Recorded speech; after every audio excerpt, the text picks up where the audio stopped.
Hey kids, it's me, Johnny Fox, here at Snikt, and my guest this week can be Harri. seen on a stage somewhere near you very soon. I'm sure she seems to be very, very busy. Hey. Yeah, I am quite Hey, busy actually. um, this is the easiest part of the show. This is the bit where I just say, tell the kids at home who you are and what you do. Okay, my name's Harri. I'm in a band called Harri Larkin, and I moved up from Cornwall to Sheffield to try and pursue music. It's going pretty well. Yeah, I'm a singer-songwriter basically. That's me. Oh.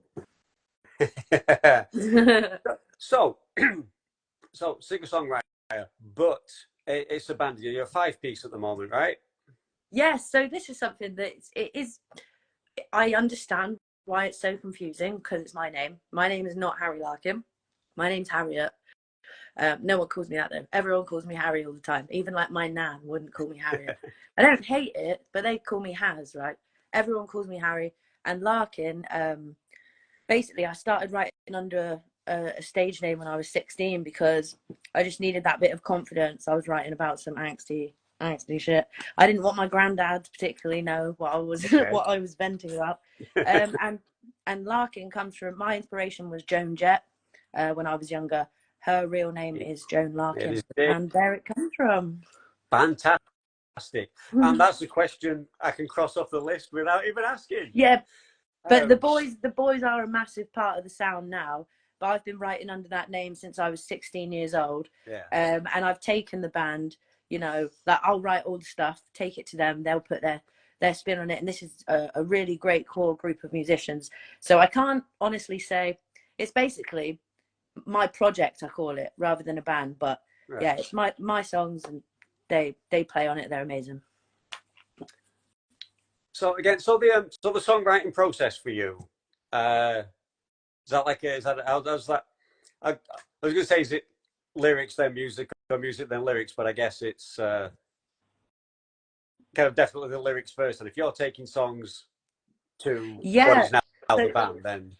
So I've been playing guitar for 20 years now, and I always saw myself as a songwriter first, then a guitarist, and the singing just came because somebody had to sing, and you know I had to do it. Fair. That's really not fair. When you follow this band, when you hit all the socials and the YouTubes, if you haven't already, and you listen to some Harri Larkin, and it's just, well, somebody had to sing, and you hear that fantastic, soulful, mature voice, and it's just, well, somebody had to. Because that's what I did. I started fronting bands because we got sick of dickhead singers with massive egos that aren't all that great. You know, like if they're fantastic, I can put up with a certain amount of, you know, knob-headedness. But if they're kind of average, it's like, I'll do it myself.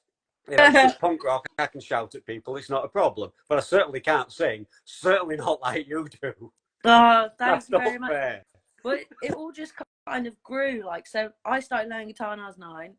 And I had this teacher, he used to teach me like country and like folk and stuff, and that was not what I wanted to do. You know, I wanted to like get shown all these punk songs. I think back there, you know, I wanted to learn like Avril Lavigne and stuff, and like nobody. I lived on a farm in the middle of nowhere, so you know, to find out where the hell you are in a song, you need to have somebody humming along. So it just became instilled in me, and then I think like, you know, it quickly came to the fact that I could hold a tune. And then school kept making me do like solos. Oh, that was awful. Should never took my guitar in that day in year 6. But yeah, so yeah, I do consider myself a singer now. I think like it's massively got better, but that's just constant practice, because I'm addicted to writing songs. And so when I start writing, I'll play with some chords that catch my ear, start humming something, and then the syllables like quickly kind of start to form themselves. Then I write around that. But when I write the words, it's always about like a hot topic in my mind.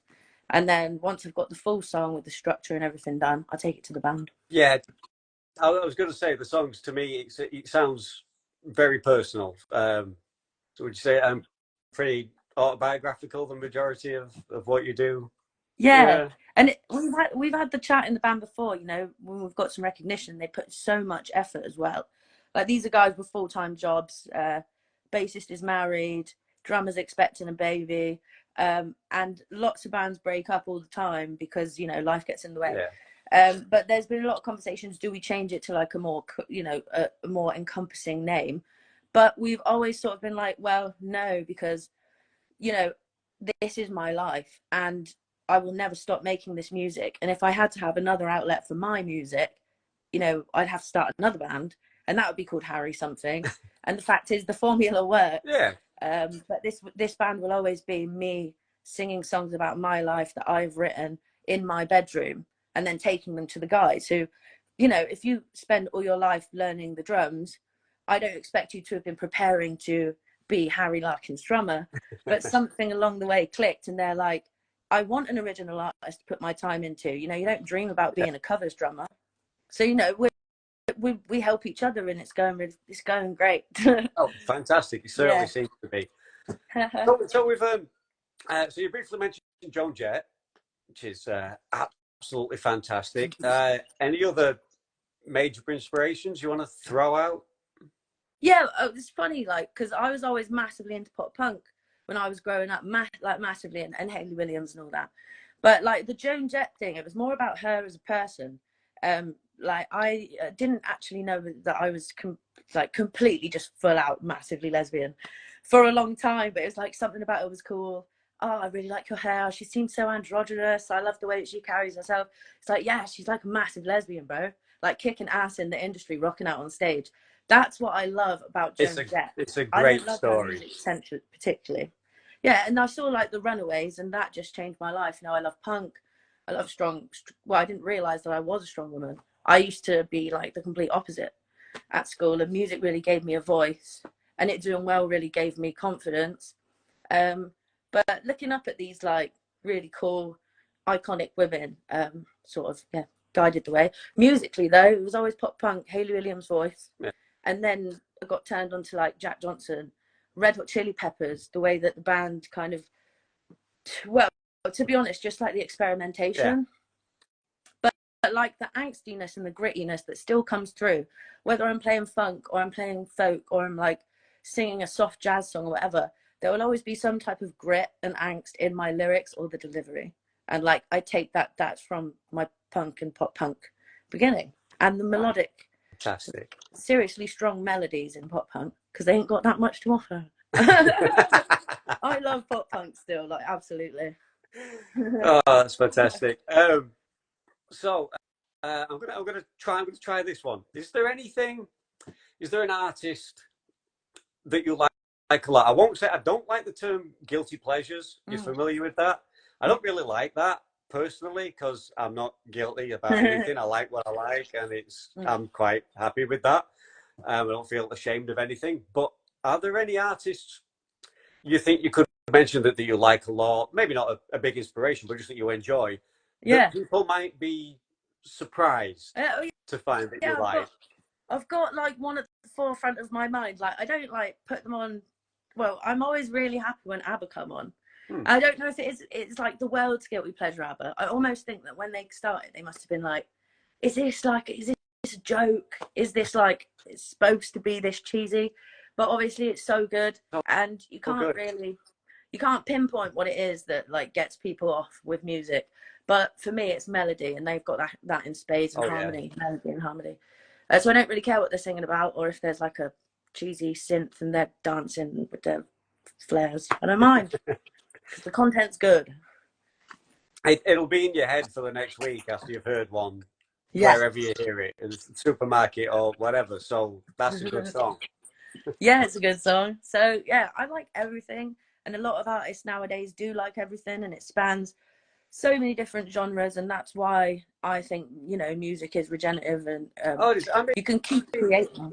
If you've just got 5 really kind of focused, like Green Day obsessed guys in a band, you sound like Green Day. Sound like. So that's not really much use, I don't think. No, I agree. And like it's tricky. People always say, oh, what genre are you? And I'm like, don't pigeonhole me like that, because all they say, for fans of, and I'm like, well, I can't say who I actually listen to, because I'm not for fans of like I love punk music. I love acoustic music, but I'm not for fans of like that, and I find it really tricky when people ask me.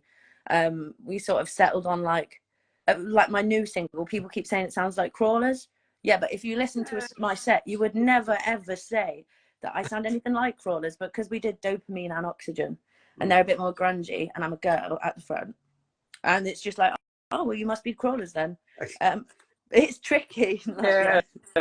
I think all the a lot of the people I talk to on these, most the artists that I like, the whole genre label thing, it is ridiculous. It always has been. It always will be.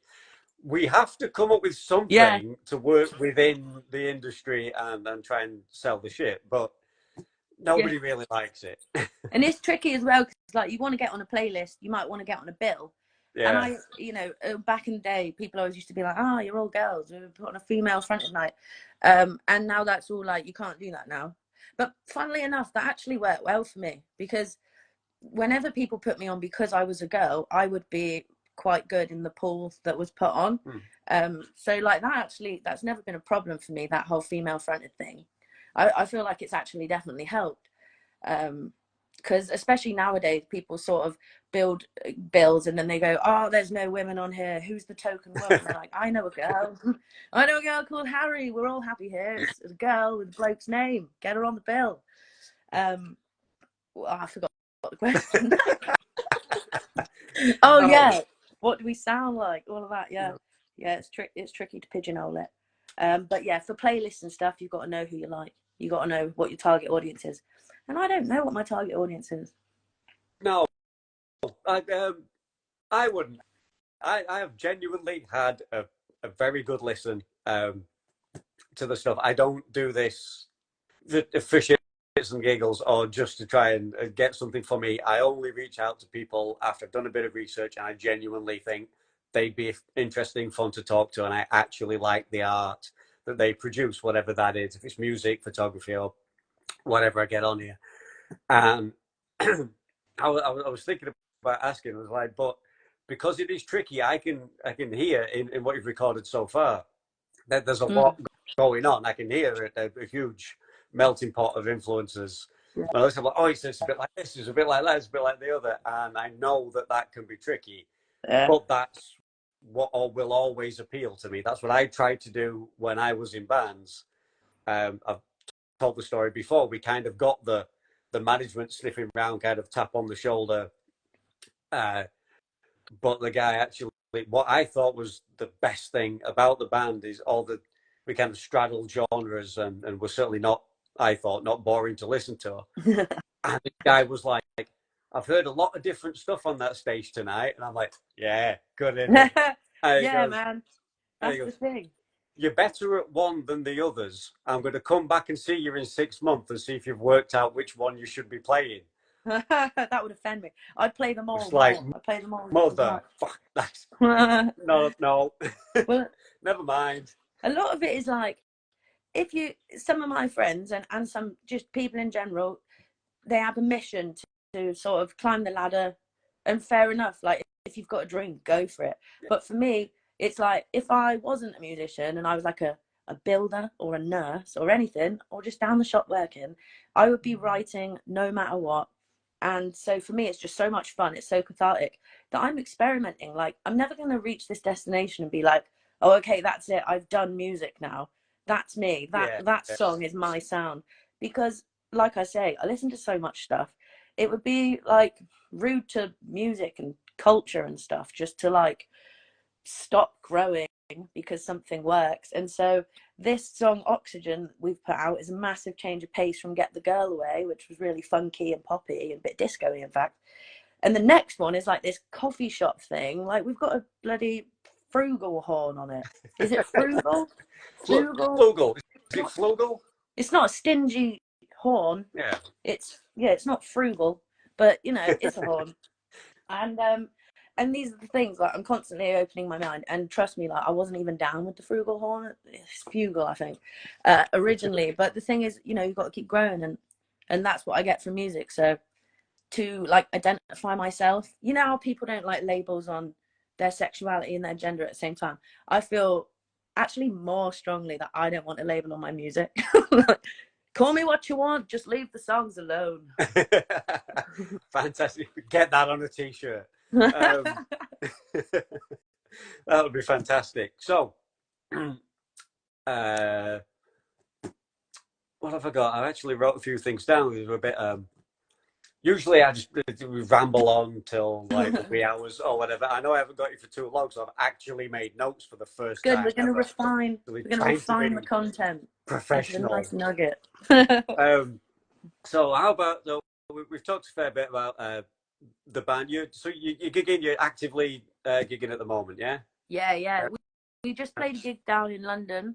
And then our next gig's in Derby, and then we're headlining a little festival called Wood Seats Live. It is little, but actually they have about 80 bands on, so I am really honoured. That's a big day. Yeah, it's like a new multi-venue thing. And more recording anytime soon? Yes. Yeah. We were in the studio last week. We did 2 tracks. I don't know when we're exactly putting them out. We've got, like, the thing is that I would like to, like, keep progressing.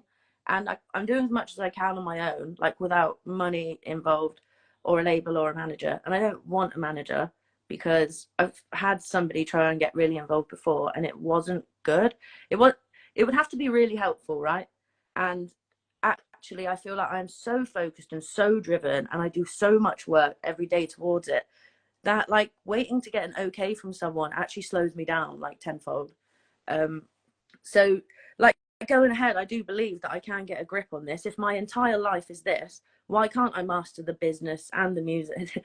Maybe it's like, why not though? Like, somebody's job is just to, like, tell other people what to do, but I don't have a job, so, like, why can't I do it all?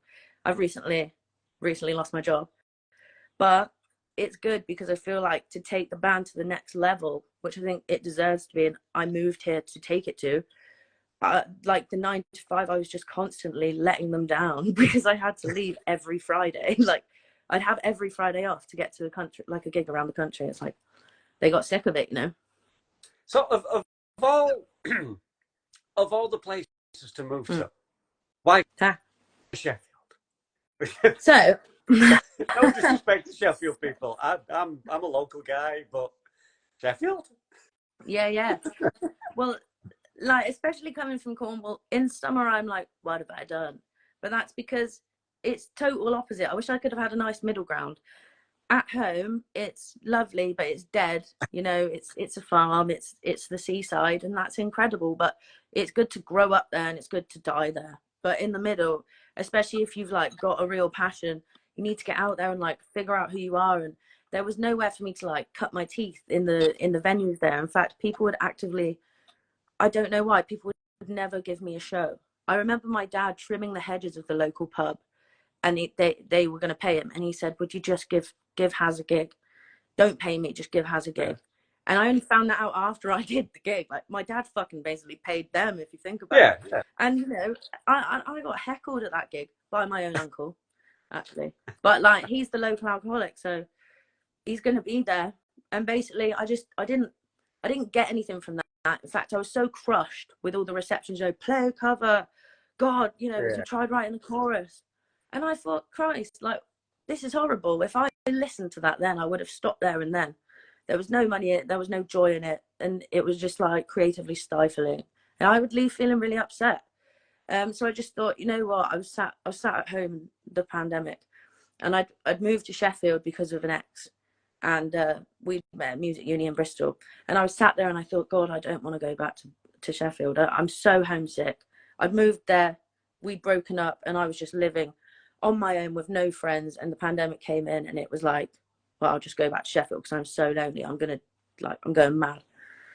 And I remember, like, planning to come back and just crying, I don't want to go. And I just had this moment of clarity. It was like, you won't have another chance to do this. Like, I believe in my song so much more than I believe in anything else. So I was like, I do believe it will work out. You just got to go and just like miss your girlfriend and miss your family and be really poor and just do it. And I'm just so glad that I came back. So the reason I came back sort of was, Sheffield is a place where it's small enough to make a name for yourself, but it's big enough that it really makes a difference when you come from where I came from. It's cheap enough to live. than the south, because I tried Bristol, it didn't work out. And basically, as soon as my girlfriend moved up with me, who's now my backing singer, Abby, my whole life just became bearable, and like I got the best of both worlds. And I've got her, and I've got my music, Hey. and yeah, like I can't imagine not coming to Sheffield now. But when you like record music, I'm sure you know as an artist, and you upload it to BBC Introducing, they send it to a certain station based on your postcode. So my local station was Cornwall, of Southwest. They were not playing my music, and I thought it was just like the pub days, like back at home. I was like, is it me or is it them?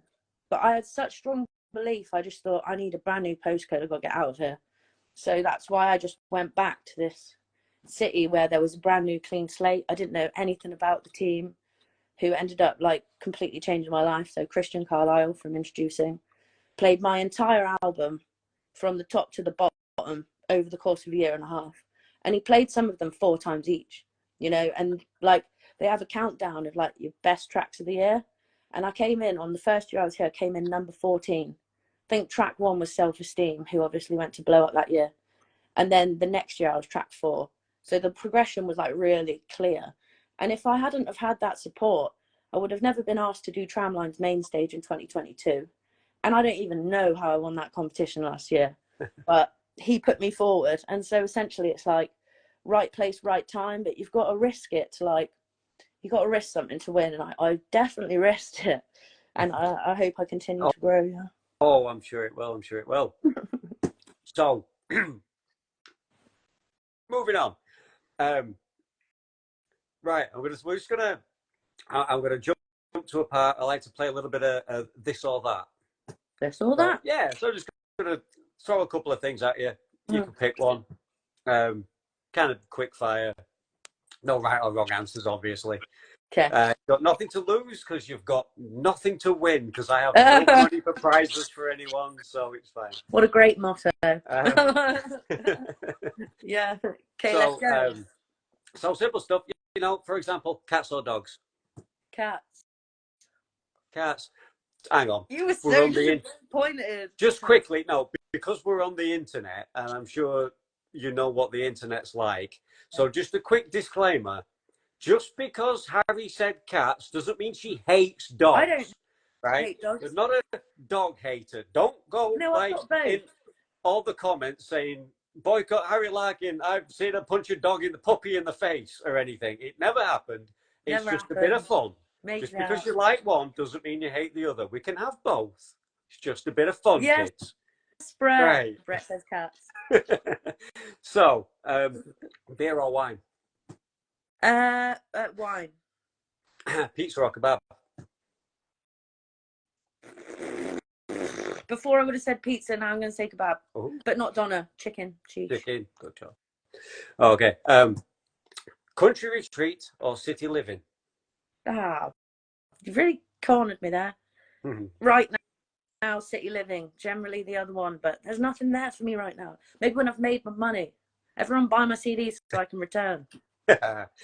So, would you rather be a vampire or a werewolf? Vampire. Because they're notoriously sexy. Use some of that notorious. Somewhat pointless question. Would you rather date a vampire or a werewolf? I'm not shagging a dog. Fair enough, right? That's the viral quote that comes out from this, isn't it? Yeah. I wouldn't hit one and I wouldn't shag one.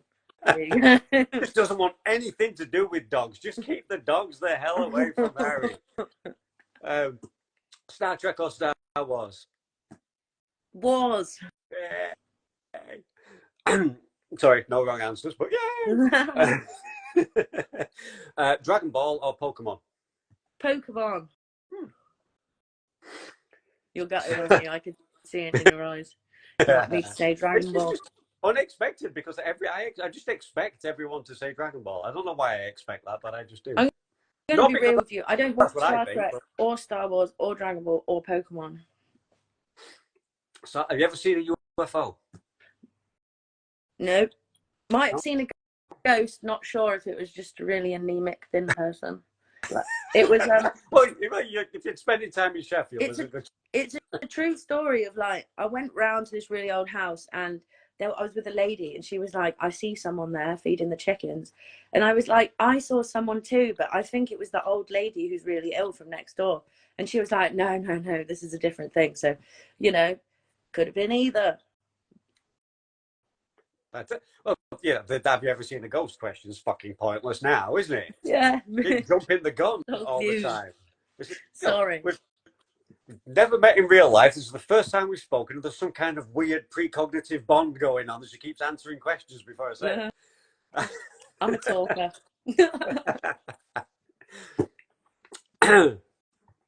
So, anyway. So, what was the last film you saw that you'd recommend? Okay, this isn't the last film I saw, but because my mind just literally went blank, and I was like, oh, a film that I really, really recommend that I loved, Basketball Diaries with Leonardo DiCaprio in. I think it was the one. Yeah, he's young in it. He's incredible. Have you seen it? Oh yeah. Oh yeah. Oh my God. It was a film at old men like me. We saw that film, saw this kid, knew he was destined for great things. Took a little while before it kind of came to fruition, and everybody's like, "Oh, this guy," and he's like, "Yeah, it's the dude from Basketball Diaries. We've been telling you about it for years." Oh my God, such a great film, and I can't believe he didn't get an Oscar. It's for someone so young at the craft at the time as well. The range, the emotions, and everything. How he had to wait so long for that Oscar, I've no idea. He could have got one then. Yeah, it's like hi, whatever Alison. It is. She can't probably reply because I've just remembered I'm on a screen. She's not, but hey, Alison. Yeah, he's amazing in that. He really is. So, if you could have, when I was doing the music thing, what I thought would be like the ultimate be all and end all, this is when you're a fucking star and I can just die tomorrow, problem solved, is I thought if I had one of my songs in a Tarantino movie, maybe I am done with music. That's it. Job done. Is there any kind of like playing a particular venue, or is there any kind of achievement? Obviously, you'll never be done writing, but is there anything where you'd really know that kind of really seal the deal? Like, we've made it. It's so silly, right? Because if I actually am honest, and this is actually probably quite sad for emerging artists, I've done some of the things that I thought would like make my life complete. Yeah. Like, because it was such a quick thing. I used to think, oh, if I had my album played on BBC Introducing, like that would be it. Surely I'd be like a viable like musician. No, like it doesn't matter. Okay, well, if I played the main stage of one of the biggest festivals in the UK, then I would be a proper, like semi-famous musician probably. Yeah. Nope. No way. Well, what if I win this massive national competition, play all 3 of the big festivals? What if I support Noel Gallagher? No, none of it really transpires because I just realised it's all this constant journey, and it's, a lot of bands, and I think especially like young me, I'm talking to here as well, you do think something will happen, you'll be famous in 2 weeks. Like you'll get this massive opportunity or someone will hear you on the radio. Yeah. And I have had these incredible things happen, and it just puts it into perspective that this is not like I'm chasing a dream and it will go yes or no and then I'll crack on with life. It's like, this is my lifestyle choice, and I'm choosing to just like be true to myself and like chase a dream. And there probably is no sight. There might not be like a house at the end of it, or like I might not be signing autographs, but it's just the way that I think I'm always going to live my life, so I don't have any regrets. But something that obviously would really seal the deal would be Mercury Prize, winning the award for the best written album, because I absolutely adore songwriting. Although isn't the Mercury Prize somewhat famous for being more than a little bit cursed? Like, the people tend to win it, and you're the next big thing, and they disappear from the public's radar quite often. The people that win like The Voice or whatever, and I really wouldn't know their names. These things were such huge catapults back in the day, and so would, for instance, playing Tramline's main stage or getting a support slot with someone as big as Noel Gallagher. But nowadays things have less value. You know, it's like inflation or something. It's like people just want content more. And people, you know, now it's not about movie stars and people who win the Mercury Prize. It's about YouTubers and TikTokers. And that actually is gutting to me. But, you know, maybe that's just because I'm not one of them. But I would like to see like some financial security in the future, but it does look pretty unlikely. Yeah. Make our trauma pay. Come on, trauma. You owe me. Yeah. No, but that is it's like the cliche artist thing, but it's true. You know, it's a form of therapy for us. We'd all be serial killers without it. Whatever medium, Yeah. you know, your self expression Yeah. takes you. And I say this to all the artists that I have on, whatever it is that they do, especially when you then make it public. In any form, you are all just so brave to open yourselves up to that. I know a lot of people, I know some like really fantastic guitarists, and I'm one of a very small amount of people that's ever heard them play. You know, because they don't join the band, they don't want to go out, they don't want, it's the thing they do, and that's fine if that's what they want to do. The people that put it out there, regardless of supposed sort of skill level or talent or whatever, anyone who puts your shit public, whether it's a paper mache sculpture, a song, or whatever. That's just incredibly brave. And every time you see something, instead of criticizing something that you've never even tried to do, and have the cheek to think, you know, it's not very good, you know, think of how brave they are for just doing that. And everyone should be just inspired by that. To think what a lovely place the world is that people come up with this crap and put it out there for us. If you don't like it, just keep quiet and move on. There'll be something you do like just around the corner, so just get on with it. Yeah, it's a weird one. I'm actually really scared of success in that sense, and that's how I know that I haven't properly got it, because like I'm really happy with what I've got. I've got accolades, like validation. I've had validation, which has completely made me from like this quite self-pitying, angsty, moody kind of person to this really happy, really positive, like go get them kind of, I'll support all my friends, like kind of person. And the thing is like I'm scared for that to be taken away if I got more recognition, because I think people would absolutely come at me because I have all the best intentions. Sometimes, you know, I come across like a little clumsy when I talk, but you know, I'm not this picture perfect person. I'm very me, and you know, people love to rip that apart, and I wouldn't want like this newfound kind of confidence that I have to be like taken from me by these keyboard warriors, because everyone's got an opinion, and like the market is completely oversaturated with real creators, and then creators who are literally creating to be a creator, as opposed to like that's just what you are because you create. And yeah, it's a scary place to be, but I think I just think that like the rawness and the honesty of my music kind of like goes beyond that, because I'm not trying to be a celebrity. You know, I want to be famously good at what I do, you know, but yeah, that's it. So like I am scared to be successful in this day and age, in this climate, in this social climate. Scary. Yeah, but you'll be all right if you just skip.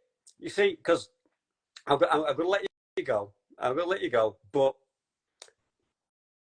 oh yeah, we've already run over. But Harri Larkin, kids, get on the socials, get on the YouTubes, all of that. Check it out. Keep track, because I'm telling you, so it must be true. It won't be too long, right? And there's going to be the tour to end all tours, and you're going to be glad that you watched this to find out, because when Harri Larkin makes like what Taylor Swift's just done look like a fucking open mic at the Dog and Duck, right? Then you'll be like, that's some crazy praise.